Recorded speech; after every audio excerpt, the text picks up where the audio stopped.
Now let's start with the study of types of growth. In case of plants, basically two types of growth occurs.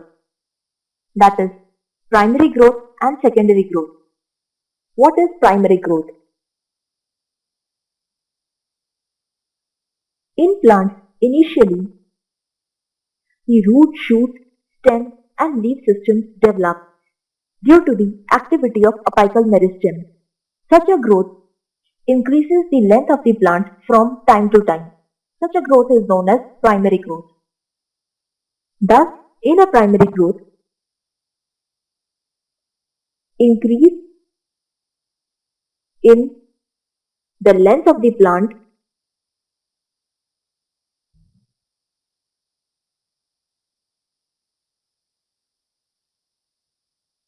occurs at a definite time period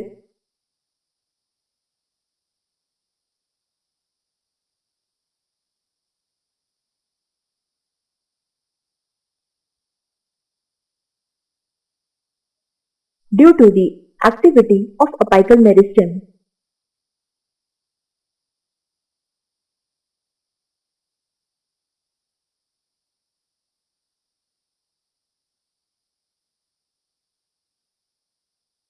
That results in the primary growth. Second type of growth is secondary growth. In secondary growth, that occurs following the primary growth, the activity of lateral meristem and intercalary meristem takes part. That is, due to the activity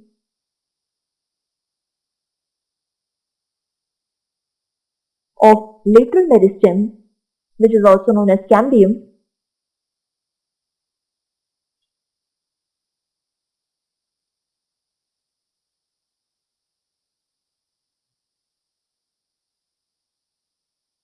the width or the girth of the plant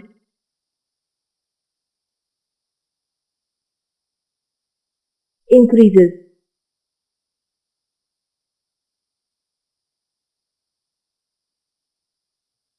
As a result of which, the secondary growth of the plant, which includes root, stem, shoots and leaves, increases in their thickness and girth.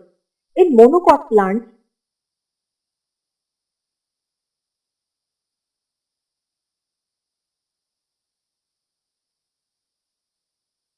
the intercalary meristem that is located in the nodal region plays an important role in the secondary growth.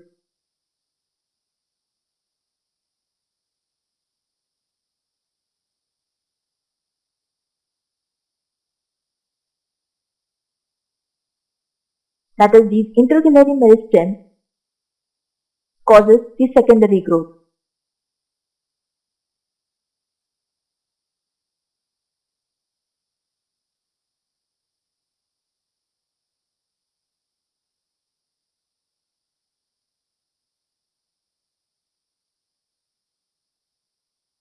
This was all about these types of growth. Now let us understand about these factors that affect the growth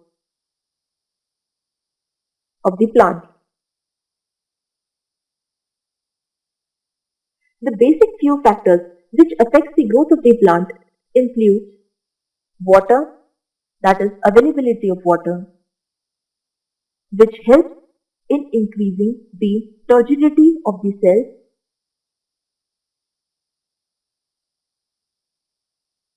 which thereby increases the volume of the cell.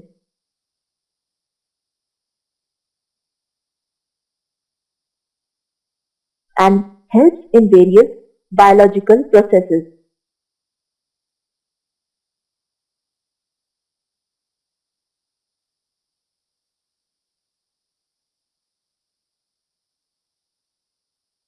The second factor that comes after water is oxygen. As we all know that oxygen is an inevitable component that is used for photosynthesis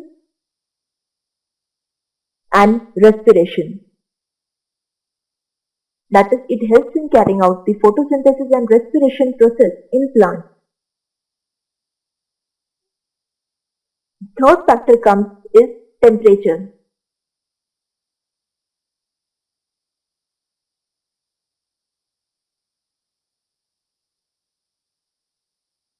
Temperature is an important factor which helps in the germination of seeds.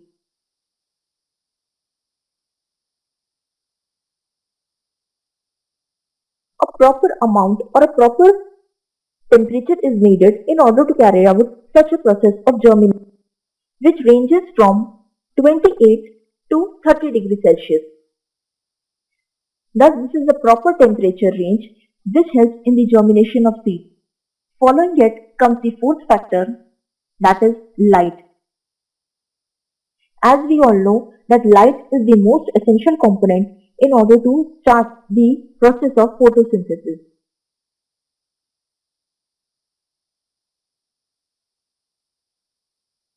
Which helps in the formation of food of the plant.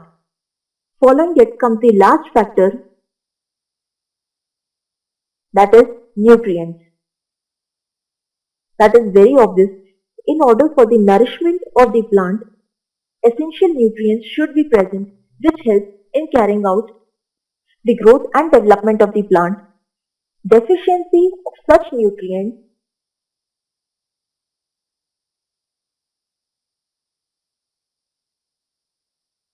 causes stress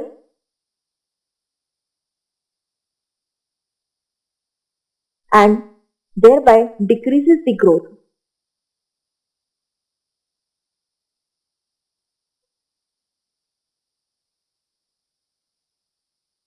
And so these are the five important factors that takes place in the growth of the plant.